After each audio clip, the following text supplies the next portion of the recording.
introduced me to that back in July 11, 2020. I actually remember the date. So Erica sent me an email that says, new member interested in exploring opportunity. Turns out he wants to explore while living in South Korea. 3 months of meeting in early mornings and late evenings in South Korea, I was finally able to make that the Maryland State Coordinator when he and his wife Michelle landed in Maryland in October of 2020.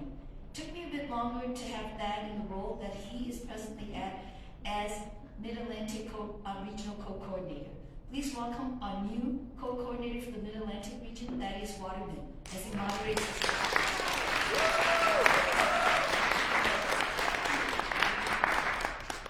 Thank you, everyone. We started a little late, so I just kind of want to get to the intros of our speakers pretty quickly. Everyone should know that these speakers are joining us from their busy lives. One of them is even taking time from their vacation to join us, just to be aware of that. With that, I'm going to let them start their own bios. Amanda, do you want to kick us off with a little bit of background about yourself? Sure. Hi, everybody. It's really good to be with you all virtually. My name is Amanda Sachs. I'm a policy analyst with an organization called Rewiring America, and we are a national electrification nonprofit that was a major part of the fight for the Inflation Reduction Act. And I joined a few months ago. I've been working with state climate policy advocacy implementation. Prior to that, I worked for 3 years on climate policy and campaigns with a New York State environmental nonprofit called Environmental Advocates NY.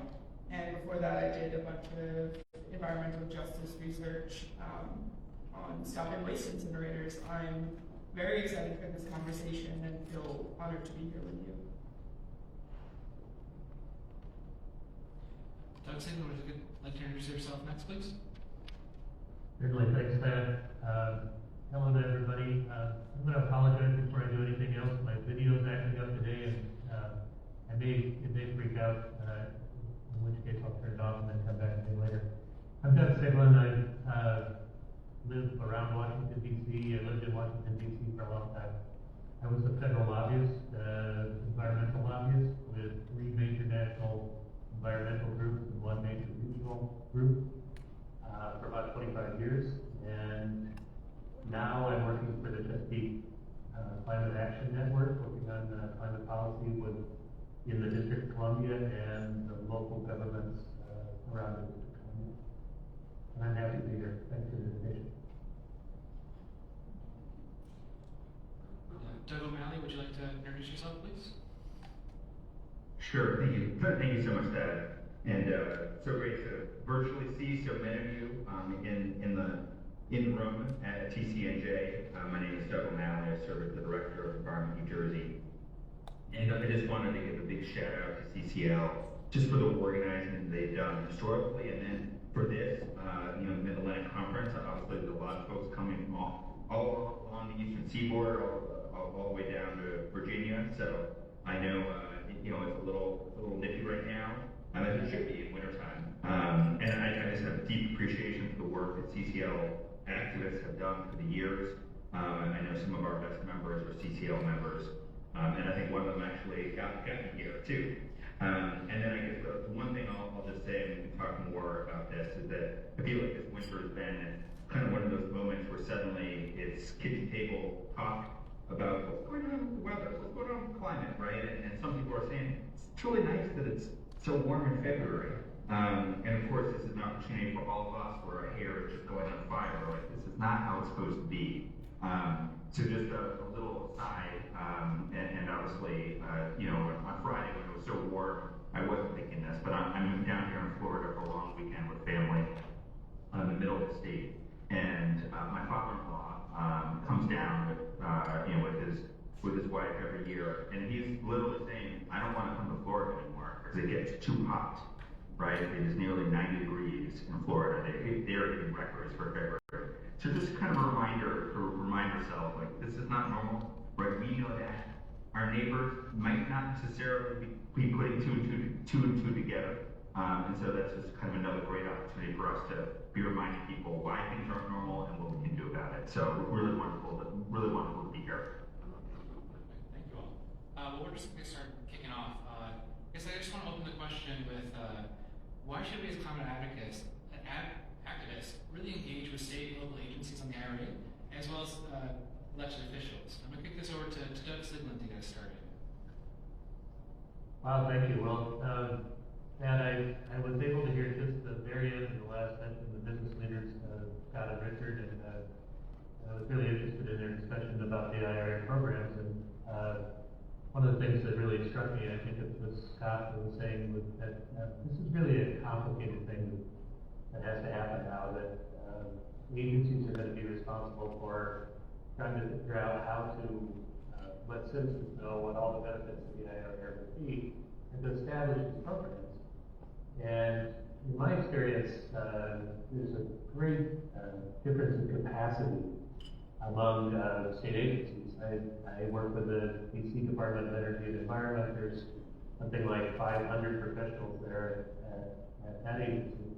And I know that they've hired up, and they've got grant experts, they're working with DOE, they're trying to figure out exactly how they're going to get these programs out to the public.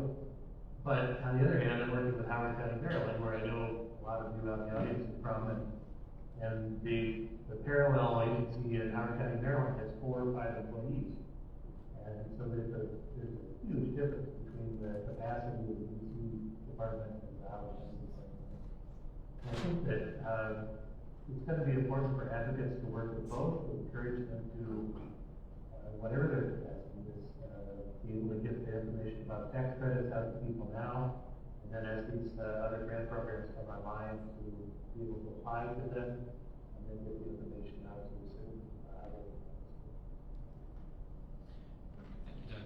Amanda or Doug O'Malley, would you like to add to Doug Siglin's comments on why activists should work with government agencies? Yeah, I'd like to add to this. I really agree with Doug. In short, I would just say that they absolutely need us in this fight. There's no reason to believe that state agencies aren't going to apply for this funding. It's free money from the government, but when the Inflation Reduction Act passed last year, this huge amount of funding signals this new era in climate action. And after 2 decades of essentially inaction at the federal level, we finally have some substantial funding to work with, and we want to be part of influencing where that funding goes. And this funding came as a surprise to a lot of us. I certainly was surprised when the Inflation Reduction Act passed. I was working on state policy, and I had heard of it. I didn't think it was going to pass because it was a tremendous amount of funding. And it catches us also at a moment where hopefully our institutions are ready for that, and they're ready to direct this money. And to use this money from both the IRA and the IIJA, the Infrastructure Investment Jobs Act, legislators need to make sure that the financial infrastructure of their states are ready to utilize these funds, and that the state energy offices have the staffing and the understanding to manage this money. And we need to be the ones to engage with them because they need our input and they need our direction. While they have a great amount of power in implementation and they have the resources and the technical skills and talent, they need us because we are a compass for morality in climate think. And like with COVID, there was developing the vaccine, and then there was distribution, which took longer and was a whole other animal. And I think that we get to be a part of this crazy implementation process, and we can help steer the state agencies. And so as climate activists, why wouldn't we be a part of that? Yeah, I just kind of want to really highlight that you mentioned that idea that we can help steer, but also just the idea that, Doug Siglin mentioned this, that agencies are all different sizes. I guess I just kind of want to highlight and come back to like what benefits do state and local agencies get from us advocating for them or working with them? If you guys could, Amanda, do you want to expand on that? Yeah, I would say I had this experience in working with state agencies in New York State when New York State passed this huge climate law, the Climate Leadership and Community Protection Act. There was a brand new council created of all of these experts in climate, and energy, and there were some members of the fossil fuel industry in that, as well as state agency heads. Mostly it was comprised of state agency heads, and they needed our input. They needed all of our minds together, and collectively, I was a part of this coalition called New York Renews, and we submitted 10,000 comments in favor of climate justice. We got our people together, policy experts, grassroots advocates, people who are experts in organizing and to know people who are experts in renewable energy and to do those arguments. And I would say that we made a huge difference in what the final climate plan looks like. So just seeing from that experience how much of a difference we can make.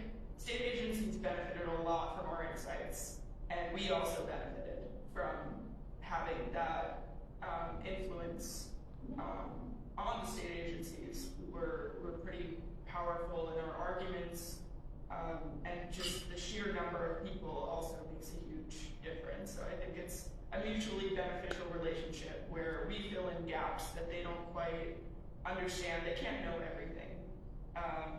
And we're the passionate people. We're the ones doing the research. We're the ones organizing and getting together and having insightful conversations about climate and justice and power.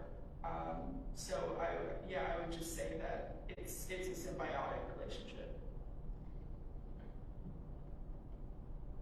Doug O'Malley or Doug Siglin, would you like a chance to expand on Amanda's comments? Okay, Doug. Yeah, I'll just kind of jump in here because I really liked Amanda's analogy of COVID, right? And during the pandemic, which obviously is still, hasn't necessarily gone away, but we're in a different stage now. But in the early days of the pandemic, which is now nearly 3 years ago, we talked a lot about two crises, right? About the climate crisis and obviously about the crisis that was, both crises were at our doorstep. But once the vaccines were there, I think we thought, hey, our job's done, right? And it's very easy to think, hey, big bill gets passed, let's clap our hands and to some sense wash our hands and say, hey, it should just happen. And the reality is it doesn't just happen, right? So what Amanda is talking about, that advocacy that New York Renews, conducted, and that's very similar to the work that Jersey Renews and other state advocates are engaged here in the Garden State. It's really simple. It's putting kind of these issues front and center for state decision makers and state agencies, and a lot of them are obviously working on these.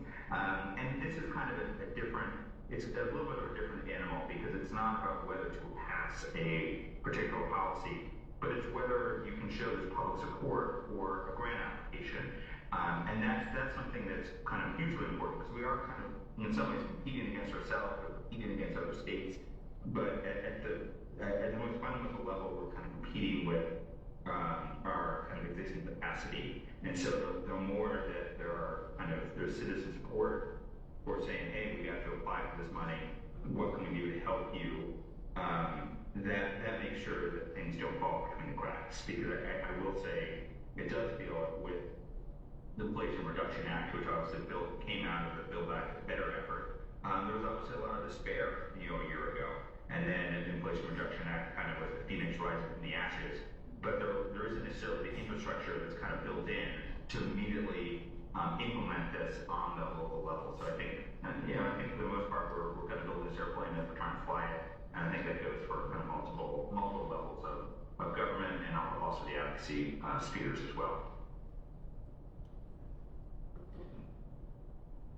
I think touch on this a little bit with talking about the sizing of agencies as well as some of the hardships we're kind of facing. But I just kind of wanted to open the floor just to expand on some of the challenges that can be faced when trying to coordinate with state and local agencies and government.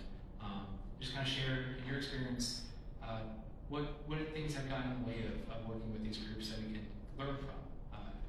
Doug O'Malley, would you like to start with this? Yeah, I think this really does, it's both a size question, right? So if you're in New York and are fortunate enough to work with NYSERDA, right? NYSERDA has a lot more capacity. That's great news, right? Obviously, in New Jersey, our Board of Utilities, we have less people, less capacity, although, I would argue pound for pound, the BPU kind of works harder than nearly every other agency. I think that the challenge is, and there's been a lot of effort in the MARC administration to try to kind of work across sectors, work in kind of different agencies, across different agencies, and really that's what the push for the Inflation Reduction Act and also the Bipartisan Infrastructure Act is about kind of that cross-coordination and cross-team efforts to kind of apply for the money at the federal level and then get that down to, get that out the door, I guess, more appropriately. I think the challenge is that that's easier said than done, right? So there's kind of a number of venues that are working on that. Some are successful, but I think one challenge is certainly that we've seen is that work may be going on and the public doesn't really know about it, right? So various states have kind of a task force around the Inflation Reduction Act and the Bipartisan Infrastructure Fund. New Jersey is also one of those states. But if you would kind of ask a local elected, do you know all the grant opportunities that are available to you? Most people say no. And then there isn't necessarily that one-stop shopping that's immediately set up right now. And I know that's certainly the case right now in New Jersey. I think that's the case in other places. And that's just a challenge, right? Just thinking about, again, kind of building this infrastructure, part of the fund to make sure that not only state agencies can be applying for funds, but also local governments that obviously need this money to be able to electrify their transportation fleets, for example.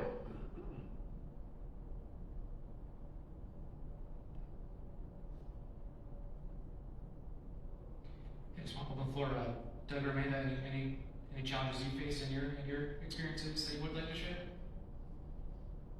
I've got an idea, but Amanda, do you want to go ahead? Sure. So one of the things I just want to put on the table is that agencies are generally professional staff, but they have to be responsive to their elected officials. And we are fortunate, I think, in the Mid-Atlantic states that we basically have fairly progressive states on the spectrum, some more, some less. But if you're beginning to talk about a state agency or a county agency or a city agency, the professionals that are in those agencies have to be responsive to the political positioning of the mayor or the county executive or the governor or whoever it is. And that's going to change the willingness to be able to work with you, or perhaps more importantly, it changes your task. Because if you're working in a jurisdiction that's basically progressive and wants your help and wants to be able to apply and wants to do a lot for climate, it's a whole different ballgame than if you're working in an agency of some professionals who feel like they're really being impeded by their elected leaders. And you have to be a lot more careful, and you have to be a lot more strategic in that. And you have to perhaps be a lot more pushy from the outside to make the agencies do what they really want to do, but feel that they can't because of the political situation.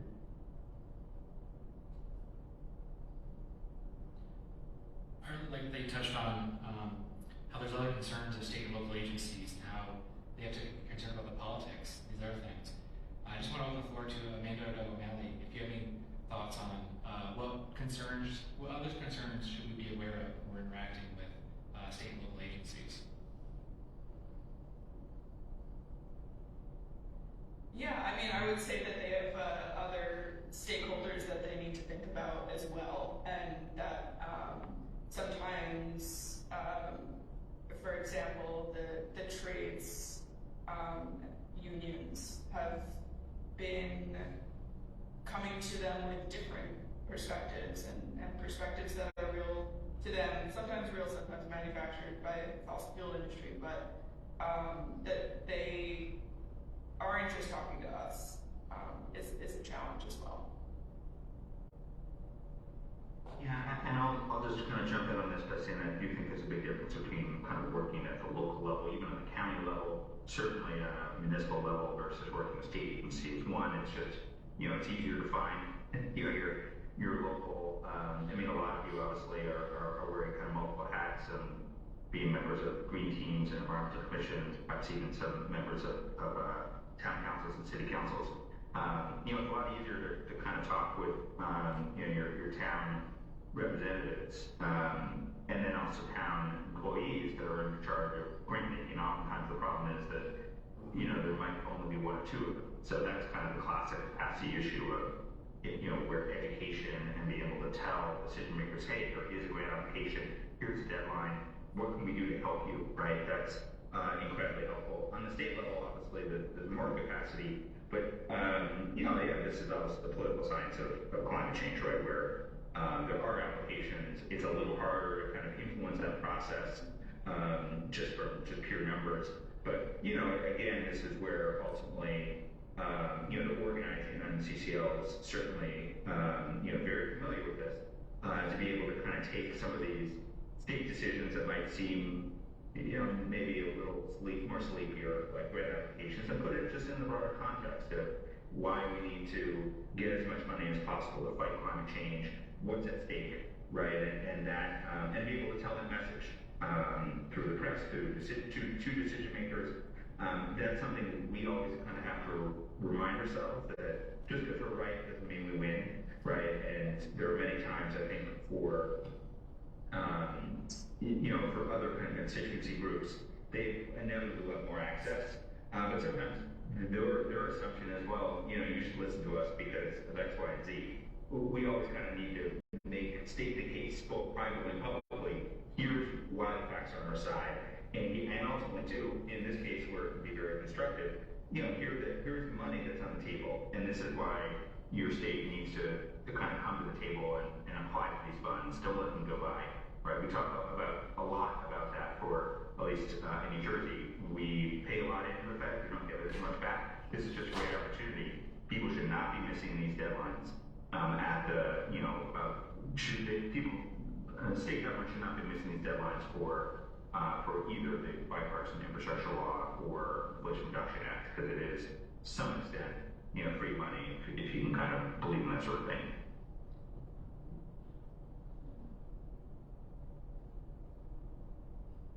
This is changing gears a little bit, but a lot of our CCL volunteers have been at this game for like 12 years.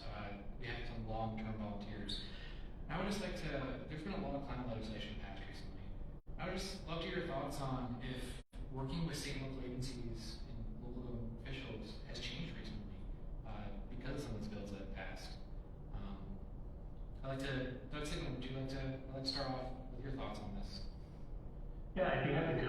I think it has changed, and I think one of the ways it's changed is that we realized in the last 2 years, perhaps, that electrification is a really important thing.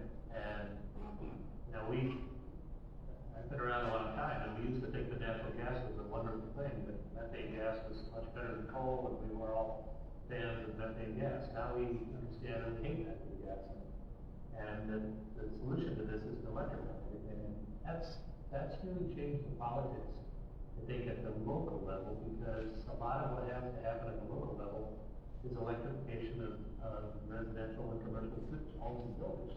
And those tend to be decisions that are pushed down to the county and city levels. So the states obviously have a role in it, but a lot of that decision making and a lot of the education has to happen at the local level. So I think that we're in a very different place than we were just 2 or 3 years ago in terms of organizations like PCL and others needing to focus both on the federal level to pass big stuff, and also at the state level as well.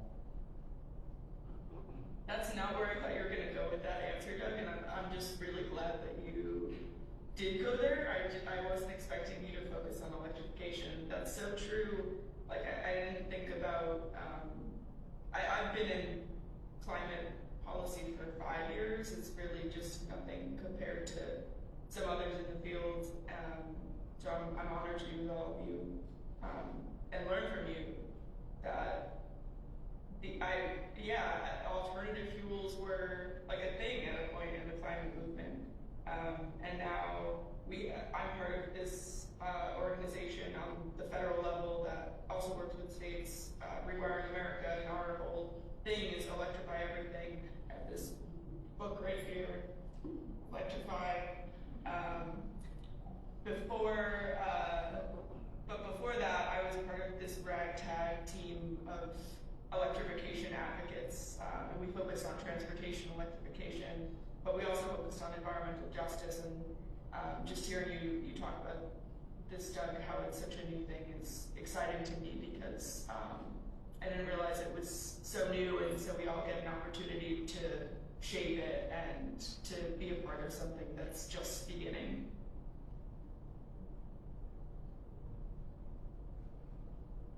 Yeah, so I think it is important to kind of provide this context because obviously the world is changing, right? And some of it is not for good, right?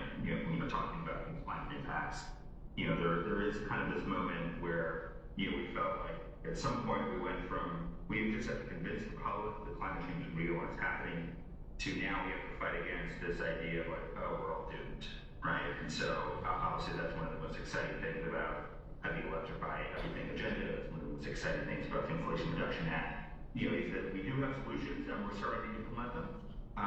There also is kind of a saying that is starting before the dawn. And in some ways that's kind of where we are right now, because it's not as if the fossil fuel industry is saying, oh, right, like we're going to change, right? They see the same thing we do. They see, obviously, the cost of renewables coming down. They see electrification, especially for vehicles, start to accelerate. They see the work by climate-leading states like New York and California to move forward on just truly game-changing legislation. And that means you have tremendous pushback on building electrification, on lobbying efforts from the fossil fuel industry against renewable projects, whether it be solar, onshore wind, offshore wind. There's a lot of opposition out there, and I don't think we should be Pollyannish about that.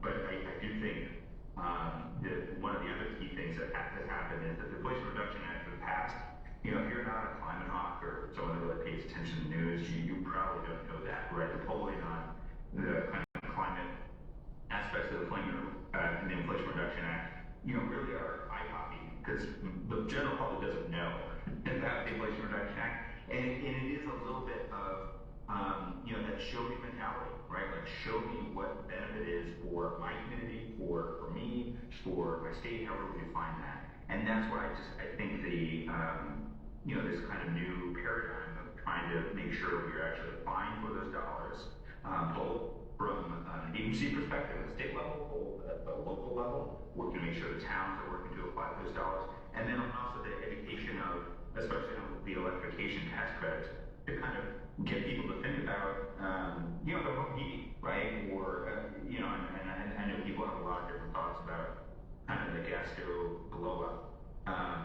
But, there is this kind of fundamental reality that, the way we heat our homes probably is not, like, forget about the climate aspects, probably is not the safest public health aspect. I don't want to get too much into it, but anytime you're having internal combustion inside your house, probably not a good idea. And that also obviously reflects kind of how we power our cars. I was having a good conversation with a friend, or actually a brother of my father-in-law last night, and he's a little older than I am. And he was saying, look, he remembers in 1973 when they rationed gas, right? And so generally where we get gas, and then we know, most people kind of understand, hey, gas gets more expensive, gas gets cheaper.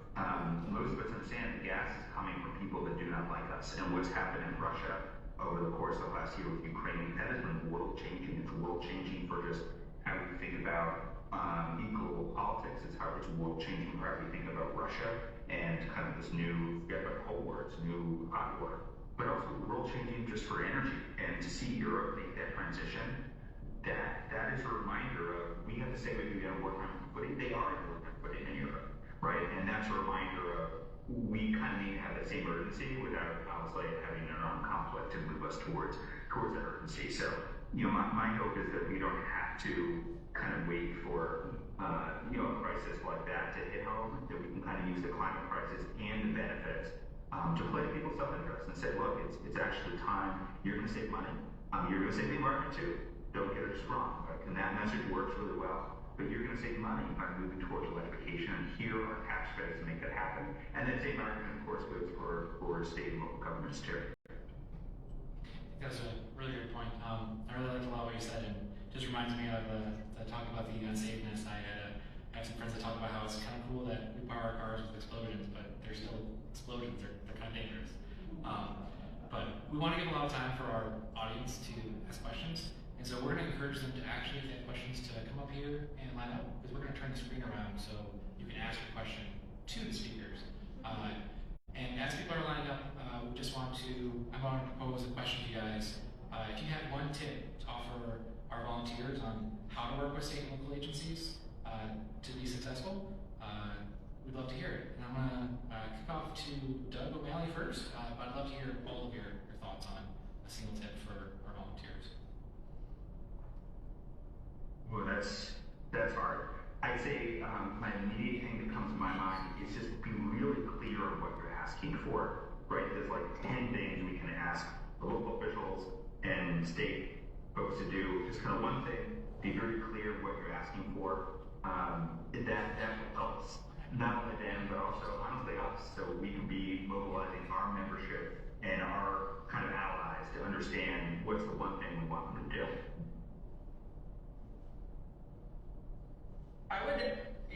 I totally agree. Oh, Doug, I don't know if you're a little frozen there. There you go. I would also say it's a simple tip, but coming to lobby meetings really prepared, just to add to what Doug was saying. I've been in a lot of lobby meetings where the planning is minimal and we're just trying to get the meeting, and then once we get the meeting, we are like, okay, how are we going to spin this? But there's not a ton of time dedicated to it. I would say like really spending time brainstorming, thinking about what's in their best interest, like what would really steer them to make a different decision that's in the benefit of justice and climate. And I would also say that there's this misconception that the state has all the answers and they're just refusing to act. I could say in New York, that's not the case. That they're a lot of smart people, but they don't just need us to yell at them, they need us to have some good ideas for how they could maneuver things in their own job. Especially in the Northeast, there's not all of these nefarious decision makers. They're really normal people who happen to need our input to do their jobs better and make better decisions. So, yeah, coming prepared and not just yelling and screaming, but having some good information for them. Doug Siglin, do you have any thoughts or a single tip? You know, my mind would be right along the same way. Let's just go to questions. I'd like to hear from you. Perfect. Yeah, I'm going to turn the laptop around so you guys can see who's asking questions. Hi, my name is Linda Vernoy, and I'm co-leader of the DC CCL chapter. And my questions were for Doug O'Malley from New Jersey. You know, we in DC have a goal of 100% clean energy by 2032. We passed that in 2018 with the leadership of Chesapeake Climate Action Network, and CCL supported it. And now, thanks to Doug, we have buildings have to be, new buildings and retrofits have to be electrified. So I'm just wondering, and now we're at like 63% renewable energy, and we get almost half of our electricity from solar. So where is New Jersey in all of that, and you know, what do you want to achieve in New Jersey in those regards? Yeah, that's a great question, and in kind of a way, I know we have and I love the room you're in. I've been in that room many times. It's a great room to be in at the College of New Jersey. For those of you that aren't as familiar with New Jersey policy, let me kind of state where we are right now, and then this is also where I think, you know, when we think about the states that all the various CCL activists are in, it's best to kind of be looking to the states that and districts. DC is a true leader here as well. The districts that are also kind of leading the way, because I think this is where, you know, a rising tide should lift all boats, and it should not be the race to the bottom. It needs to be the race to the top. So New Jersey just 2 weeks ago, Governor Murphy signed an executive order to get 100% clean energy by 2035. And that's obviously good. We need legislation to put that into effect. And so Amanda was referencing the work in New York on the climate legislation, which I believe has a 100% clean renewable energy mandate by 2040. That's exactly, you know, the executive orders are good, the legislation is best. right? And we need to be able to kind of leverage the success that we've seen not only in New York but also New York City on building electrification.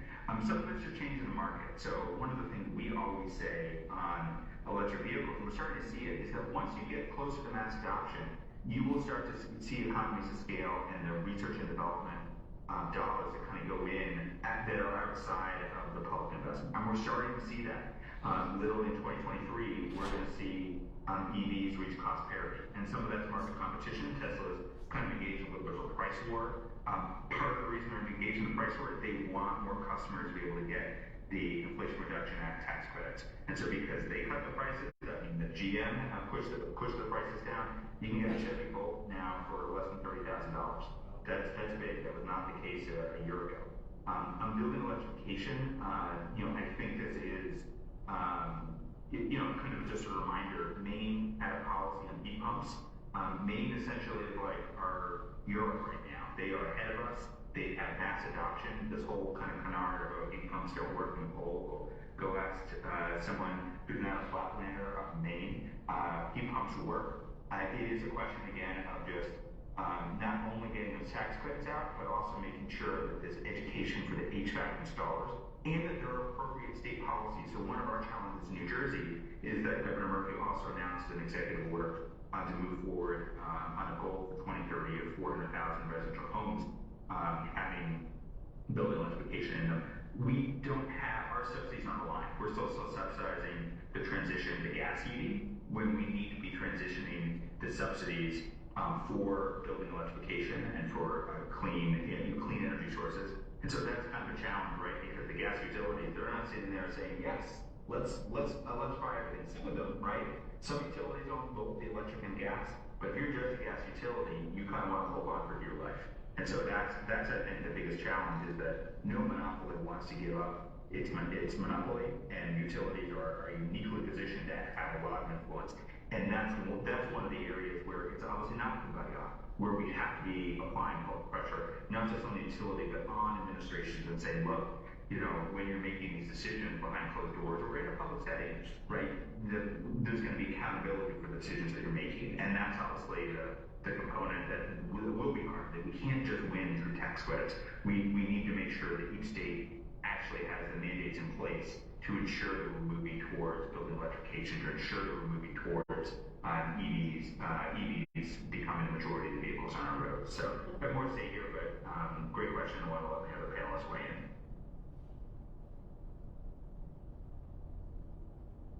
Although that was kind of New Jersey centric, so maybe not as much for Amanda does. So.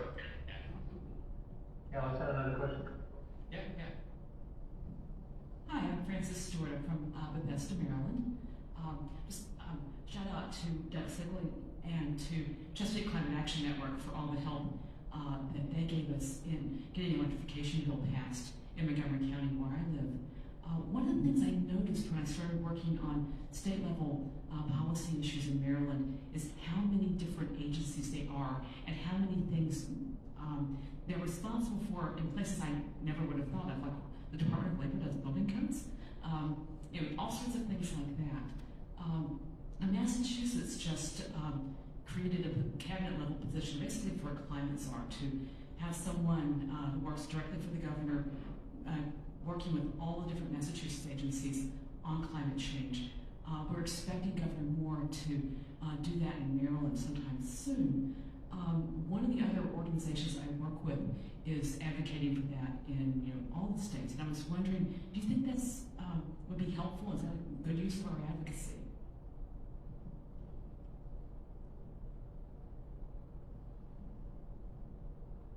Amanda, do you want to take that? I haven't actually given that much thought about the climate czar position. I would assume that it depends on the state and the power players there. You put someone in a position of power and all of a sudden you get different factions trying to influence that person, understandably. But I could see if that happening in a certain state where oil and gas rule, where that czar would be taken to places of power that aren't exactly in the public's best interest. But that's just where my mind goes first. Yeah, I think I backed that up. I want to give the kudos back to Dr. Stewart. She was a key player in the work we did in Montgomery County to get the electrification bill. And we actually cut a video of her, and which was very powerful, talking about the health aspect. So, thank you. I completely agree with Amanda. You know, if something like that happens in Maryland, I think under this administration, I think it'd probably be great. But I guess the other thought I would have is that we need to pick our battles, and I think we need to be as strategic as possible about sort of where we put our energy, because as volunteers, we really have limited energy, and that might be an important battle depending on the politics of the state, but it might be more important things. Yeah, hi, thank you guys for doing this today. It's very informative. I'm from New Jersey, and I guess it feels like in CCO we've always been very focused at the national level, and the IRA has really turned that around to say, you know, we need to be educating, you know, in my case, my congresswoman, but also our local officials about what's out there. I think maybe Doug O'Malley, you brought it up, but the tracking the grants and the due dates, is there a source of information for that that's, you know, central? I mean, I've seen some scattered stuff. We just heard about some stuff from the EPA that's just come out or is coming out soon. But also, how do you dig into your own towns to see what they're already dealing with, what decisions they've already made? Because honestly, I haven't been paying that much attention, and now I feel like I need to. Yeah, this is a great question, and you're kind of asking me, you know, things that I've left unsaid that I'm glad I have the opportunity to come back to. You know, in some ways, Inflation Reduction Act is a great case in point of what happens when your dog finally catch the mailman, right? And we finally passed historic climate legislation, and now it is about implementation. A number of states have kind of websites and kind of updates and kind of where they are right now. The MARC administration has kind of pledged to have a website, and for all I know, perhaps it has been launched, but it's not publicly available. When you Google New Jersey MARC administration and Inflation Reduction Act and IIJA, bipartisan infrastructure law, you see a couple of press releases, but no website, right? So this is something that's kind of high on our collective list from an advocacy perspective. At one central place that, you know, really any decision maker or interested to advocate can go and say, here's the various pots of money, here are the applications that have been put in, here's the money that's come back, and there actually has been literally hundreds of millions of dollars that New Jersey's already been able to win through the Inflation Reduction Act. But then the most important thing is, how do you know what your town is doing, right? And how do you know what the deadlines are? And so that's, and I also want to emphasize that the number of in-state programs that pays to plug in on vehicle electrification is a huge one that DP and BPU run. But yeah, I feel like there's there's a gap here of being able to go to kind of your local city councilor or even this business administrator and say, hey, how much money are you applying for? What are the grant deadlines? What can we do to help? From simple as kind of writing letters of support, you know, to some degree, kind of helping to highlight what are the applications that need to go in. And there's more crowdsourcing that needs to happen. And I think some of this too, as I said before, you know, we're all kind of competing against ourselves to some degree, but it behooves us to have more, have these dollars be distributed equitably. And I'll just use kind of a good local example. And that's on electric school buses. There is a ton of federal money for electric school buses. New Jersey applied for 47, or actually we're close to 50 applications. We only got funded for 2. So something's kind of screwed up in our criteria. New York was a little more successful. They applied for close to 100. They got 22. But there's something wrong with that criteria, where our criteria needs to include more urban districts and more overburdened communities that desperately need more electrification technology. So that's a kind of a good example of where, you know, we can work as advocates to be able to push even EPA to kind of change their criteria so that local municipalities can reapply and get that money. Because that's the other great thing about both the Inflation Reduction Act and the bipartisan infrastructure law it's not just a one-time deal. The American Rescue Plan, that's essentially a very big, but that's essentially a one-shot deal. We have years of funding, and that means we have kind of years to get this right, and obviously we want to get it right as quickly as we can.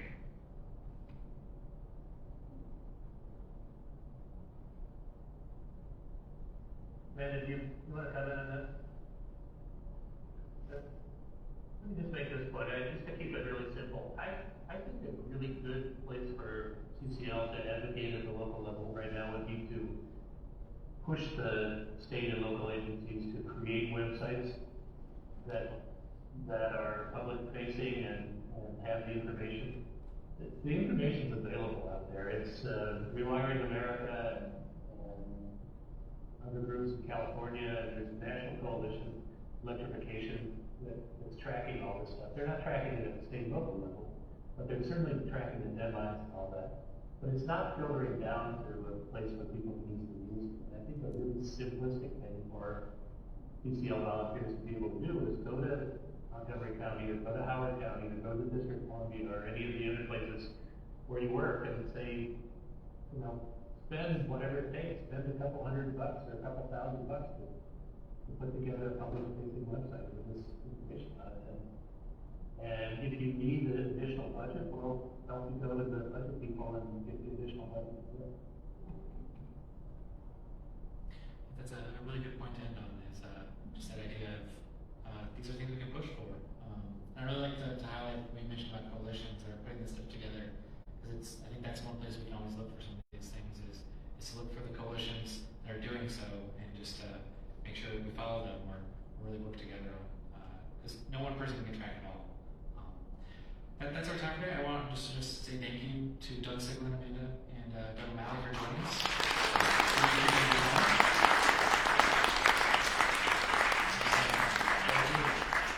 Hope you guys enjoy your rest of your evening. So, thanks guys. Will do. Thanks everyone. Yeah. Have a great time at TCNJ. Go to CCL.